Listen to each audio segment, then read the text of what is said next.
अखण्डमण्डलाकारं व्याप्तं येन चराचरं तत्पदं दर्शितं येन तस्मै श्रीगुरुवे नमः। अज्ञानान्धस्य लोकस्य ज्ञानाञ्जनशलाकया चक्षुरुन्मीलितं येन तस्मै श्रीगुरुवे नमः। अध्यात्म विश्व विज्ञान यूट्यूब चैनल पर उपस्थित अपने प्रिय पाठक मित्र आचार्य गुरुजन, हमारे प्रेरणा स्रोत, हमारे सहायक और हमारे टीम के सभी सदस्य, व्यूअर्स, शेयरकर्ता, सब्सक्राइबर्स और इस चैनल को पसंद करने वाले और इस अंक को देखने वाले सभी मित्रों का हार्दिक समादर और स्वागत करते हैं।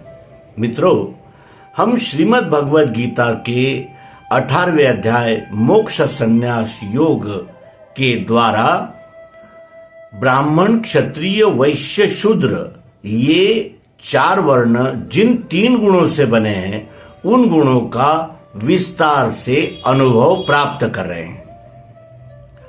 सत्वगुण, रजोगुण, तमोगुण ये 3 गुण ही इस प्रकृति का संचालन करते हैं, इसे परिभ्रमण कराते हैं। और जब एक गुण बढ़ जाता है तो 2 गुण उसके सहायक हो जाते हैं और प्रत्येक गुण का अनुभव अलग होता है।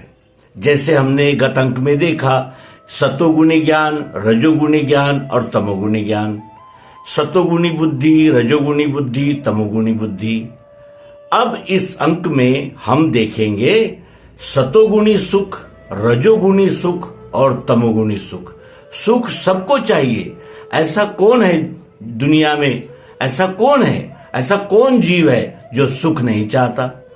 लेकिन हम जिस गुण में आबद्ध होते हैं उसी गुण का सुख हमें प्यारा लगता है और उसी गुण का सुख हमें चाहिए होता है। सतोगुणी को यदि रजोगुणी सुख दिया जाए तो उससे सुख जैसा नहीं लगेगा, और तमोगुणी को सतोगुणी सुख दिया जाए तो उससे अच्छा नहीं लगेगा। तमोगुणी को तमोगुणी सुख चाहिए, रजोगुणी को रजोगुणी सुख चाहिए और सत्वगुणी को सत्वगुणी सुख चाहिए। ये 3 गुणों के विभाग से 3 प्रकार के अनुभव निश्चित होते हैं। और ये 3 प्रकार के अनुभव क्या है, इसका हम अनुभव भगवान श्री कृष्ण जी द्वारा अर्जुन को दिए गए उपदेश के माध्यम से समझ रहे हैं। आइए अब आगे बढ़ें और देखें भगवान श्री कृष्ण जी अर्जुन को 4 वर्ण के बारे में क्या समझाते हैं। अभ्यास में रहे चित्त जिससे दुख है मिटे, सुख वो 3 रीति का कहता हूं सुन भारत। सुखम त्विदानि त्रिविधम शृणु में भरतर्षभ, अभ्यासाद्रमते यत्र दुःखांतं च निगच्छति। अभ्यास में रहे चित्त, चित्त सदैव अभ्यास में रहे, जिससे दुख है मिटे। जिसका चित्त सदैव दिव्य दृष्टि, दिव्य चक्षु के अभ्यास में संलग्न होता है, उससे उसके समस्त विषाद दुख समाप्त हो जाते हैं।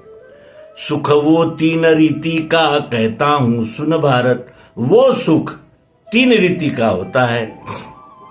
और वो 3 रीति का सुख कैसे होता है ये मैं तुम्हें सुनाता हूं, तुम सुनो अर्जुन। आदि में कड़वा दिखे, होवे मधुर अंत में, आत्मनिश्चय का दाता सुख वो सात्विकी कहा। आदि में कड़वा दिखे, शुरुआत में तो वो कड़वा भासेगा, कड़वा लगेगा।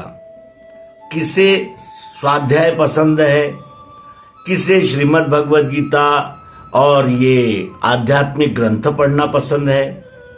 हमारा तो सारा समय मोबाइल में और मौज मजा में ही चला जाता है। उपार्जन और फिर उस उपार्जन से अपनी कामना पूर्ति, और कामना पूर्ति हो गई तो फिर राजनीति है, अनेक प्रकार के अनेक काम, अनेक सोच हम रखते हैं और उसी में ही संलग्न हो जाते हैं। लेकिन आदि में कड़वा दिखे, शुरुआत में तो कड़वा लगता है, होवे मधुर अंत में, और जब परिणाम आता है तो वो मधुर रूप से सामने आता है, यानी वो कल्याणकारक सार्थक ऐसा परिणाम आता है। आत्मनिश्चय का दाता, और वो आत्मनिश्चय का दाता यानी आत्मनिश्चय देने वाला, वो सुख सात्विकी कहा, वो सुख सात्विकी है। सत्वगुणी सुख क्या है? तो हम जब कल्याण के मार्ग पे चलते हैं, श्रेय के मार्ग पे चलते हैं, सार्थक के मार्ग पे चलते हैं, तब हमें शुरुआत में निरसता लगती है, लेकिन उसका फल अंत में मीठा होता है। तो यही सद्गुरु युक्ति की विशेषता है कि वो सुख की ओर, और ऐसे सुख की ओर जो हमें कल्याण के सार्थक के दिशा में प्रेरित करता है। विषयेंद्रियों से प्राप्त अमृत सम आदि में, अंत में विष का भाई सुख वो राजसी कहा। इंद्रियों के विषयों के द्वारा प्राप्त, इंद्रियां जब विषयों का अनुभव लेती है, विषयों का रसपान करती है, तब उसे कितना आनंद होता है? बहुत आनंद होता है, अमृत सम लगता है। इंद्रियों से जो प्राप्त सुख होता है वो अमृत सम आदि में, शुरुआत में अमृत सम लगता है, अंत में विष का भाई, और अंत में जब उसके परिणाम आते हैं तो कैसे आते हैं? विषैले परिणाम आते हैं। विष का भाई सुख वो राजसी का, उसे राजसी सुख कहते हैं। शुरुआत में विषय भोग ये अच्छे लगते हैं, लेकिन उसका परिणाम विघातक होता है, क्योंकि मन एवं मनुष्याणाम कारण बंधन मोक्षयो बंधस्य विषया संगी मुक्तस्य निर्विषयम तथा। इस प्रकार ये 3 गुणों का चरित्र है, और इसको हम धीरे धीरे जान रहे हैं। प्रारंभ में अंत में भी चित्त का भ्रम जो करे, होवे अन्याय निद्रा से उसे तामस है कहा। प्रारंभ में अंत में भी चित्त का भ्रम जो करे, होवे अन्याय निद्रा से उसे तामस है कहा।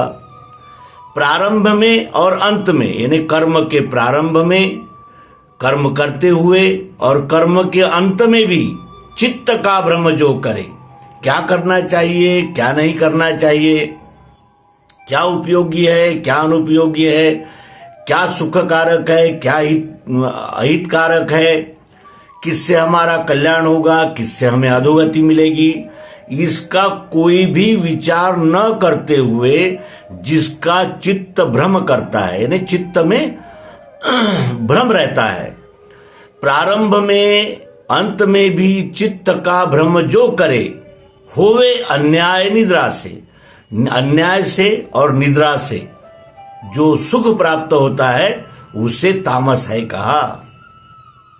वो तामसी सुख है जिसमें विवेक नहीं, कोई भी किसी भी प्रकार का यानी तारतम्य नहीं, कल्याण की यानी सार्थक की कोई आशा नहीं, कोई दिशा नहीं, ऐसे सुख को तामस सुख कहते हैं, जो अन्याय और निद्रा से प्राप्त होता है। प्रकृति से होने वाले गुणों से 3 मुक्त है, ऐसी वस्तु धरती में सुरों में स्वर्ग में नहीं। प्रकृति से होने वाले गुणों से 3 मुक्त है, सतोगुण रजोगुण तमोगुण, ये प्रकृति से हुए हैं। हमने जाना पृथ्वी जल अग्नि वायु आकाश, सतोगुण रजोगुण तमोगुण ये प्रकृति के 8 अंग है। तो प्रकृति से होने वाले गुणों से 3 मुक्त है, प्रकृति से होने वाले इन तीनों गुणों से मुक्त है, ऐसी वस्तु धरती में, सुरों में, स्वर्ग में नहीं। धरती में यानी इस पृथ्वी तल पर ऐसी वस्तु ही नहीं है जो जिनमें ये 3 गुण न हो। सुरों में, सुरों में का अर्थ है विद्वानों में, प्रतिष्ठितों में, और जो यानी महान लोग हैं उनमें, और स्वर्ग में। अब यहां स्वर्ग का आशय वो नहीं लिया जाए कि भाई 7वें आसमान पर स्वर्ग होगा, फिर वहां हूरें मिलेंगी, अप्सराएं होंगी, वहां नृत्य चल रहे होंगे, ठंडे पानी के झरने होंगे, अनेक मिठाइयां होगी, वहां अनेक विवाह किए जा सकेंगे, और फिर वहां ऐसे ही हम मनमर्जी से चल सकेंगे। स्वर्ग का अर्थ होता है आगे के जन्म में, आगामी जन्म में, यानी प्रकृति से होने वाले गुणों से 3 मुक्त है ऐसी वस्तु धरती में, सुरों में, स्वर्ग में नहीं। ये 3 गुण न हो ऐसी वस्तु ही उपलब्ध नहीं हो सकती, कहीं भी नहीं हो सकती। अब ये तो यानी एक प्रकार का चैलेंज, एक प्रकार का आवाहन यहां भगवान श्री कृष्ण जी हमें करते हैं कि ऐसी कोई वस्तु खोजें कि जिनमें 3 गुण न हो। तो ऐसा हो ही नहीं सकता, क्योंकि ये 3 गुण ही हैं जो इन पंच महाभूतों को क्रिएट रखते हैं, कार्यशील रखते हैं, और इसीलिए ये 3 गुण न हो ऐसी वस्तु ही सुरों में, स्वर्ग में और धरती पर नहीं है। तो इन्हीं 3 गुणों से तो ये सारी सृष्टि बनी है। तो जब सारी सृष्टि ही 3 गुणों से संचालित हो रही है, तो मानव जाति भी 3 गुणों से संचालित हो रही है। तो फिर मानव में ही ये 4 वर्ण होते हैं, ब्राह्मण, क्षत्रिय, वैश्य और शूद्र। तो ये कैसे तैयार हुए? तो इस विषय में भगवान श्री कृष्ण जी कहते हैं, ब्राह्मण, क्षत्रिय, वैश्य और शूद्र परंतप इनके कर्म है भिन्न, स्वभाव गुण से हुए। ब्राह्मण, क्षत्रिय, वैश्य और शूद्र इनके कर्म है भिन्न। क्यों? एक जैसे कर्म क्यों नहीं है? क्योंकि वो स्वभाव गुण से हुए। जो गुण प्रबल होगा वैसा ही उसका स्वभाव होगा, जैसा स्वभाव होगा वैसे ही उससे कर्म होंगे, जैसे कर्म होंगे वैसे ही कर्म फल आएंगे। इसलिए यहां भगवान श्री कृष्ण जी कहते हैं कि ब्राह्मण, क्षत्रिय, वैश्य और शूद्र परंतप इनके कर्म है भिन्न, स्वभाव गुण से हुए। अब वो स्वभाव गुण से भिन्न भिन्न कर्म कैसे हुए, इसका दिग्दर्शन करते हैं। शम, दम, तप, शौच, शांति और सुशीलता, ज्ञान, विज्ञान, आस्तिक्य, ब्रह्म कर्म स्वभाव से। शम, दम, तप, शौच, शांति और सुशीलता, ज्ञान, विज्ञान, आस्तिक्य, ब्रह्म कर्म स्वभाव से। शौर्य, तेज, धृति, दाक्ष, युद्ध से भागना नहीं, दान, ईश्वर का भाव, क्षत्रियों का स्वकर्म ये। खेती, गोपालना, बंज, वैश्यों का निज कर्म है, सेवा करना यही एक कर्म शूद्र स्वभाव का। तो ब्राह्मण को 9 कर्म कहे गए हैं। जो 9 कर्म करता है उसे ब्राह्मण कहते हैं, जो 7 कर्म में दक्ष होता है उसे क्षत्रिय कहते हैं, जो 3 कर्मों में दत्तचित्त होता है उसे वैश्य कहते हैं, और जो एक ही कर्म में दत्तचित्त और यानी लगा हुआ होता है वो शूद्र होता है। तो हम क्रमशः ब्राह्मण, क्षत्रिय, वैश्य और शूद्र इनके कर्मों का विशेष अभ्यास करेंगे, क्योंकि श्री श्याम मानव जो महामानव है वे कहते हैं कि ये चातुर्वर्ण जो है ये निचले स्तर की गुलामी है। तो अब हम ये देखेंगे कि गुलामी कैसे है, क्योंकि ये 3 गुणों के कर्म भी अलग है और ये 4 वर्ण के अपने अपने विशेष विभाग है। तो इन विशेष विभागों की जानकारी जब तक नहीं होगी तब तक हम ब्राह्मण, क्षत्रिय, वैश्य, शूद्र ये किस प्रकार निचले स्तर की गुलामी है ये नहीं जान पाएंगे। तो आइए अब विशेष रूप से इन 20 कर्मों का अभ्यास करते हैं। ये विश्व 20 कर्मों से ही संचालित होता है। वो 20 कर्म क्या है इसका विस्तार से अब हम अभ्यास करेंगे। ब्राह्मण, क्षत्रिय, वैश्य और शूद्र परंतप इनके कर्म है भिन्न, स्वभाव गुण से हुए।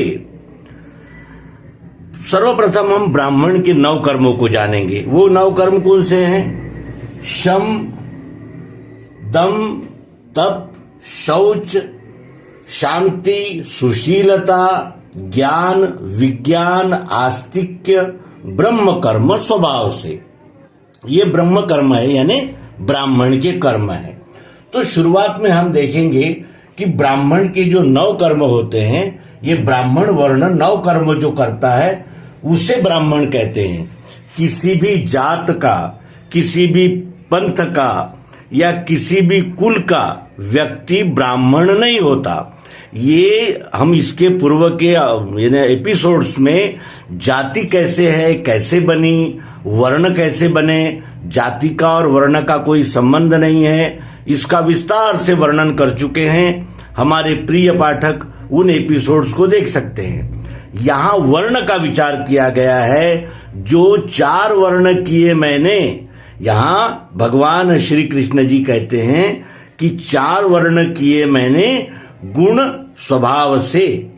तो वो 4 वर्ण कैसे किए, क्या विशेषता है, वो चारों अलग अलग स्वभाव से कैसे कार्य करते हैं, उनमें क्या गुण होते हैं और वो कौन से कर्म करते हैं, इसका यहां अभ्यास है। कृपया जाति को और वर्ण को एक न समझें, ये हमारी हाथ जोड़कर प्रार्थना है। ये आध्यात्मिक ज्ञान विज्ञान है।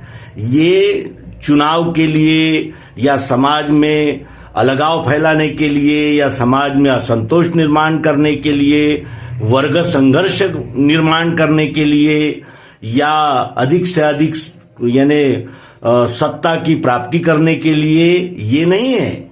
ये आत्मोद्धार का मार्ग है। जो अपने वर्ण कर्म को व्यवस्थित करता है, वर्णाश्रम में उपस्थित रहता है और जो विश्वरूप परमात्मा है ये जानकर अपने कर्मों के द्वारा विश्वरूप परमात्मा की सेवा में संलग्न हो गया है, वो वर्ण के द्वारा कर्म करता है।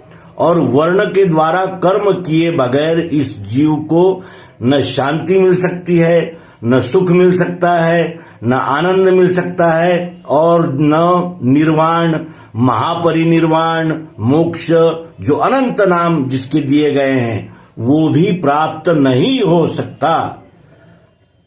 तो आइए अब जानते हैं ये क्या है। शम क्या है? शमन करना।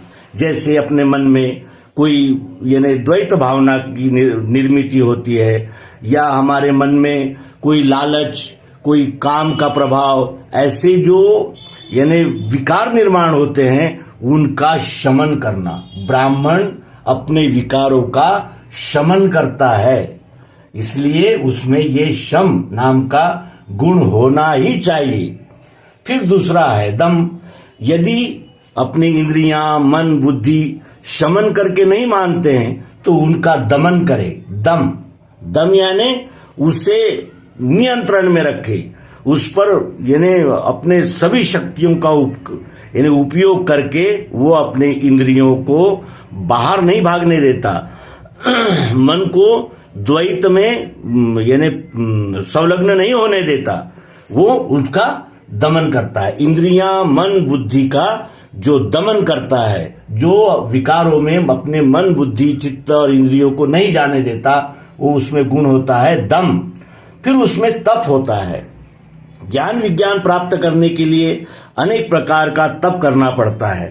तप का अर्थ होता है प्रयास, कठोर प्रयास। तो ज्ञान विज्ञान प्राप्त करने में तो वो उसका तप होता ही है, लेकिन उस प्राप्त किए ज्ञान विज्ञान को जन जन तक पहुंचाने के लिए जो अब कर्मठ दृष्टि से कार्य करता है तो उसमें भी तप होता है। तप का अर्थ होता है अपने निश्चित लक्ष्य को प्राप्त करने के लिए किया गया प्रयास। वो प्रयास वो करता है जिसे तप कहते हैं। फिर उसमें होता है शौच। शौच यानी अपने मन की निर्मलता, इंद्रियों की निर्मलता, अपनी बुद्धि की निर्मलता। निर्मल रहता है वो, अंदर बाहर से जो सदैव निर्मल रहता है उसे ब्राह्मण कहते हैं। उसमें शौच होता है। शांति, कितने ही कैसे ही प्रसंग आए उसकी शांति च्युत नहीं होती। क्यों? क्योंकि उस शांति को ये आधार होता है कि ये विश्व ही परमात्मा है और इस विश्वरूप परमात्मा में होने वाली जो हलचलें हैं, जो परिभ्रमण है, जो परिवर्तन है, वो प्राकृतिक है। तो आने वाले सुख दुख हानि लाभ आदि जो भी प्रसंग आए उनको वो शांति धारण करके उस समय को निकाल देता है, उग्र नहीं होता और प्रतिक्रमण नहीं करता। वो उसमें अथाह शांति होती है। वो शांति क्यों होती है इसका भी कारण आगे आएगा। ये चौथा गुण उसमें होता है शांति। फिर होता है सुशीलता, शील होता है। अनेक मतों पंथों संप्रदायों में शील का महत्व कहा गया है। वो शील क्या होता है? जैसे बौद्ध पंथ में पंचशील कहे जाते हैं। शील का मतलब होता है चारित्र्य संपन्नता, उसमें चारित्र की दृढ़ता होती है। कितना भी बड़ा प्रलोभन आ जाए, कितनी भी बड़ी परेशानी आ जाए, मुसीबत आ जाए, कितना भी बड़ा भय हो, लेकिन वो भय या आए या प्रलोभन आए, वो अपने सत्य से नहीं डिगता। वो सुशीलता उसमें गुण होता है। अब सुशीलता के विषय में एक उदाहरण भी दिया जा सकता है। ये उदाहरण भक्तराज प्रहलाद का है। उसके पिताजी ने उसे प्रलोभन दिया कि यदि तुम मुझे ईश्वर कहोगे तो मैं तुम्हें ये सारा राज दे दूंगा और तुम कल राजा बना दिए जाओगे, और यदि आपने मुझे ईश्वर नहीं कहा तो मैं तुम्हें जान से मार दूंगा। प्रहलाद ने क्या उत्तर दिया? पिताजी, एक व्यक्ति ईश्वर नहीं हो सकता। ईश्वर तो इस विश्व का धारण करने वाला ये विश्व रूप ही परमात्मा है। ये विश्वम विष्णु है, ये विश्व ही साक्षात विष्णु है। आप ये कैसी बातें कर रहे हैं? न वो प्रलोभन से डिगा और न वो भय से मार्गच्युत हुआ। एक दैत्य हिरण्यकश्यपु के घर में एक ब्राह्मण स्वभाव का जीव आता है। इसका अर्थ यह है कि जैसे एक जाति में पैदा हुआ व्यक्ति का बेटा उसी जाति का होता है, वैसे वर्ण में नहीं होता। दैत्य के घर में भी ब्राह्मण पैदा हो सकते हैं और दानव के घर में भी ब्राह्मण पैदा हो सकते हैं। ये ब्राह्मण क्षत्रिय वैश्य शूद्र ये स्वभाव और गुणों पर आधारित बात है। ये हम बार बार अपने मित्रों से निवेदन करते ही रहते हैं। फिर देखें, उसमें होता है शौच, शांति, सुशीलता, ज्ञान। उसको ज्ञान होता है। उसको ज्ञान ये होता है कि ये विश्व में हम सब यानी सहयात्री है, हमारा सहजीवन है, जियो और जीने दो, इस प्रकार जीना चाहिए। यदि हमने दूसरे को जीने में अड़चन निर्माण की तो हम भी सुख से नहीं रह सकते। और उसे धर्म क्या है, कर्म क्या है और कैसे जीना चाहिए, किस प्रकार से कल्याण होगा, इसका ज्ञान होता है, यानी जानकारी होती है। और वो जानकारी को वो प्रयोग के द्वारा सिद्ध भी कर लेता है, क्योंकि जानकारी कभी झूठी भी साबित होती है।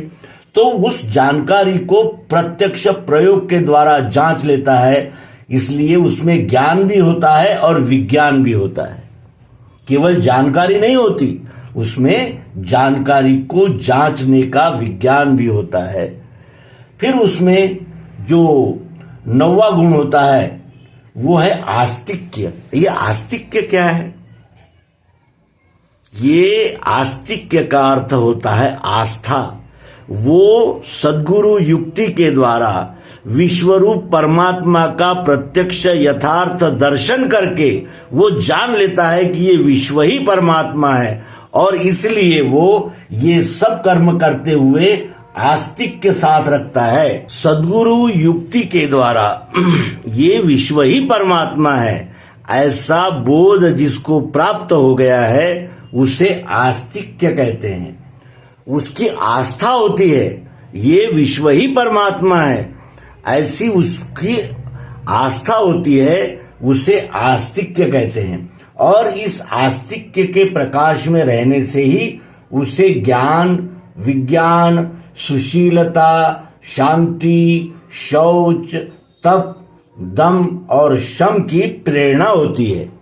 तो सर्वप्रथम जब तक ब्राह्मण वर्ण को आस्तिक्य प्राप्त नहीं होगा तब तक उसकी रुचि ज्ञान विज्ञान में नहीं होगी, और ज्ञान विज्ञान नहीं मिलेगा तब तक वो सुशील नहीं हो सकता। जब तक सुशील नहीं होगा उसे शांति नहीं मिलेगी। शांति तभी मिलती है जब हम छल कपट बेईमानी आदि अंतःकरण की और इंद्रियां इनकी शुद्धि शौच नहीं रखेंगे, और ये शौच रखने पर ही हमारी प्रवृत्ति तप, दम और शम में होती है।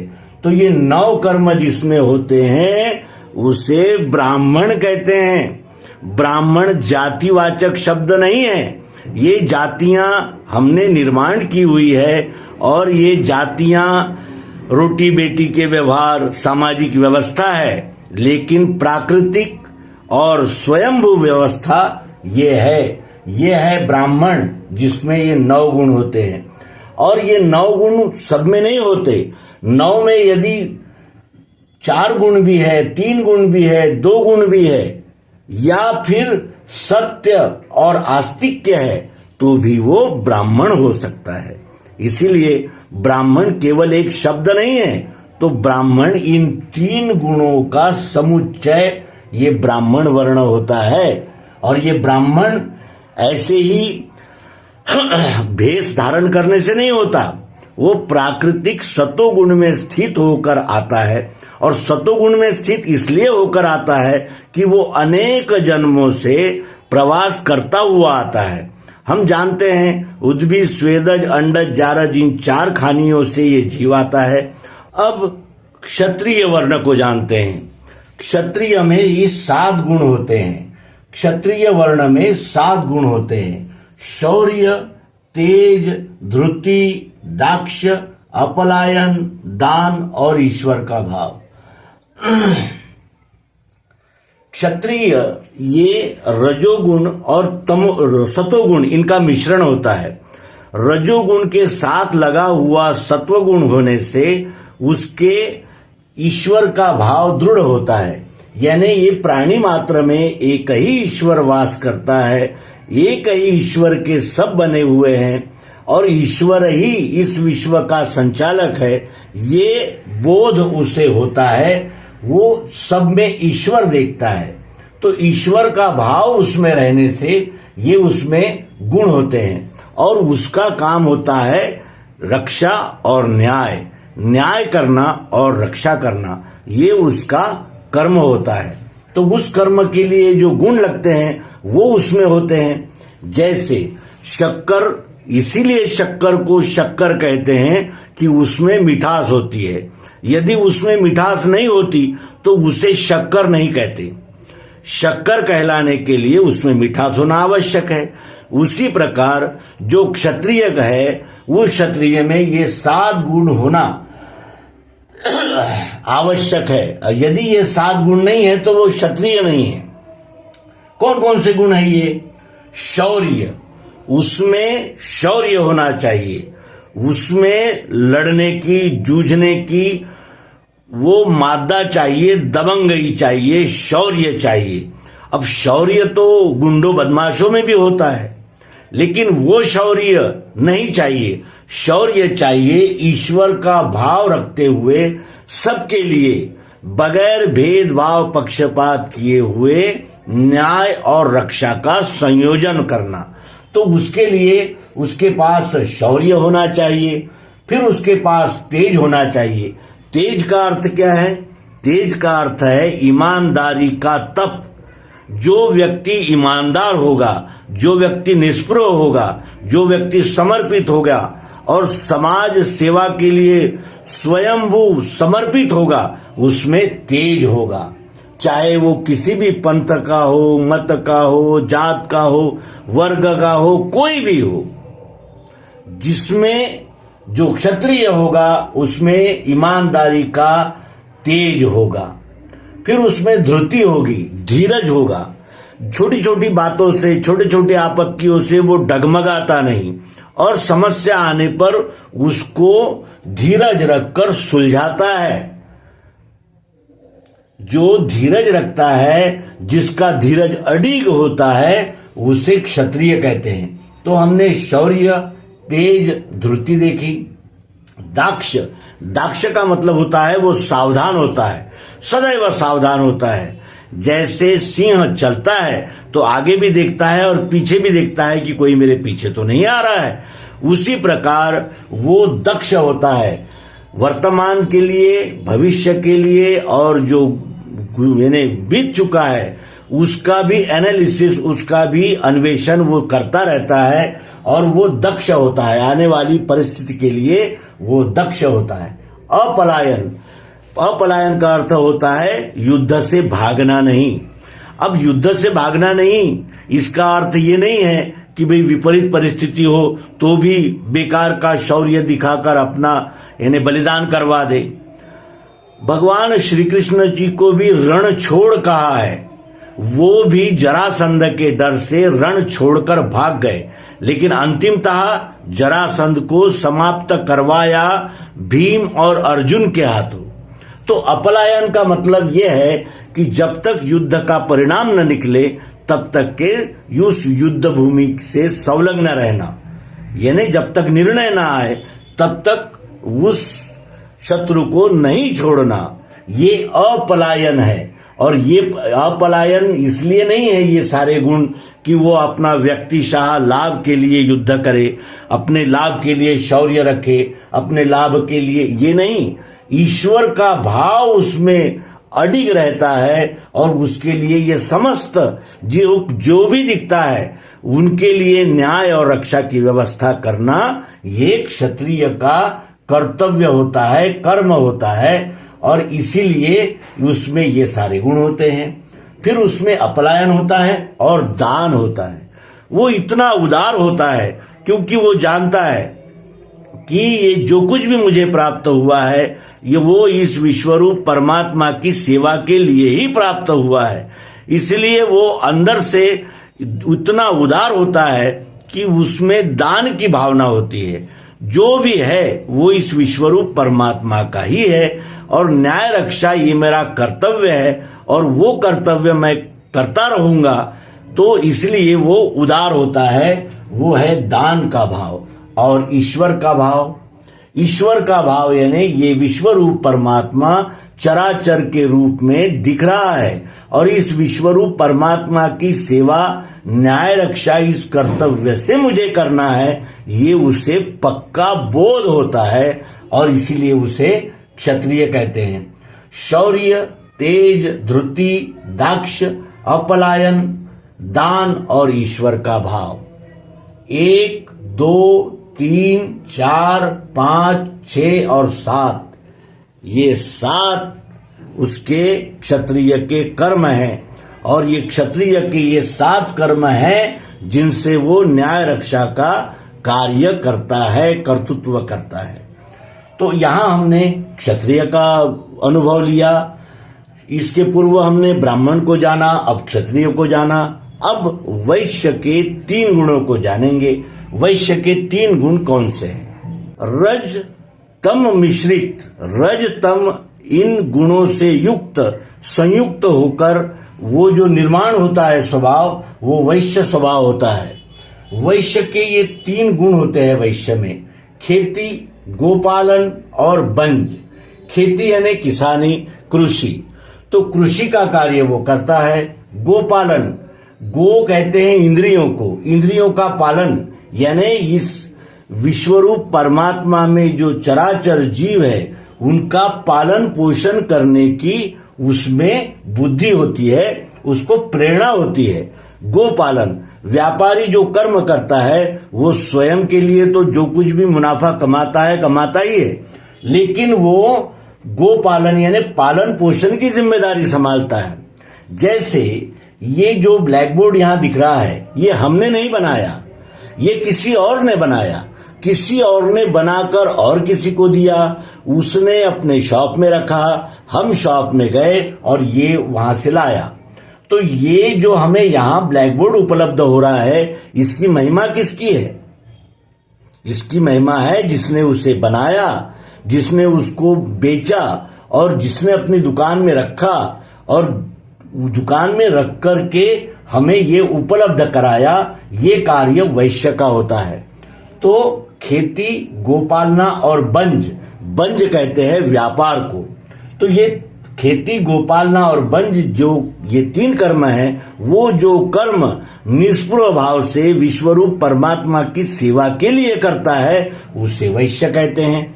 और जिससे ये तीनों कर्म नहीं बनते, जो केवल श्रम सेवा ही करना जानता है या श्रम सेवा ही कर सकता है, उसे शूद्र कहते हैं।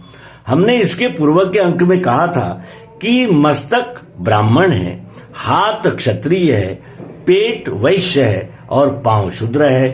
तो अब इससे ये निर्णय करना यहां आवश्यक है कि कौन किसकी गुलामी कर रहा है। यदि ये पांव न चले तो हमारा कोई काम नहीं हो सकता, हम कहीं जा नहीं सकते, अर्थार्जन, हमारी आवश्यकताओं की पूर्ति नहीं हो सकती। अगर ये हाथ काम न करे तो ये शरीर का उदर पोषण और शरीर का रक्षण कैसे होगा।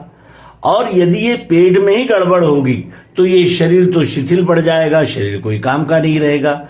और ये शरीर से कौन से कर्म लेना है, शरीर का कर्म क्या है और शरीर का पालन पोषण कैसे होगा, और ये जो हम हैं इसका इस विश्व के साथ तालमेल कैसे बैठेगा, कौन सा कार्य कैसे करना चाहिए, ये जो बुद्धि के कार्य है ये मस्तक के है। तो यहाँ ये बताइए कि ये मस्तक क्या इन हाथों की गुलामी कर रहा है, ये हाथ क्या पेट की गुलामी कर रहे हैं, पेट क्या पांव की गुलामी कर रहे हैं, या ये सभी मिलकर एक दूसरे की मदद कर रहे हैं, सहयोग कर रहे हैं, तभी ये विश्व का कार्य हो रहा है। तो इस तरह हमने इस अंक में ब्राह्मण, क्षत्रिय, वैश्य और शूद्र, इनका जो प्राकृतिक विचार श्रीमद् भगवद गीता ने हमें दिया है उसका अवलोकन किया। हम पुनः पुनः आग्रह करेंगे कि अपने जीवन में जो न्याय के लिए लड़ रहा है, जिसका युद्ध अंधश्रद्धा से है, उसने अवश्य ही जब तक सत्य को न जाने तब तक वो ऐसी अनर्गल बात न करे जिससे ये समाज में यानी अज्ञान फैले और अंधश्रद्धा का बोलबाला हो। सर्वप्रथम हम ही अंधश्रद्धा से निकलेंगे और उसके बाद लोगों को अंधश्रद्धा से निकालने में सहायक होंगे। इस आवाहन के साथ यहाँ इस अंक को विराम देते हैं और हम क्रमशः मोक्ष संन्यास योग नामक श्रीमद् भगवद गीता का 18वां अध्याय जानेंगे, समझेंगे। धन्यवाद। नर्मदे हर। सद्गुरु भगवान की जय। विश्वरूप परमात्मा की जय। ओम शांति शांति शांति।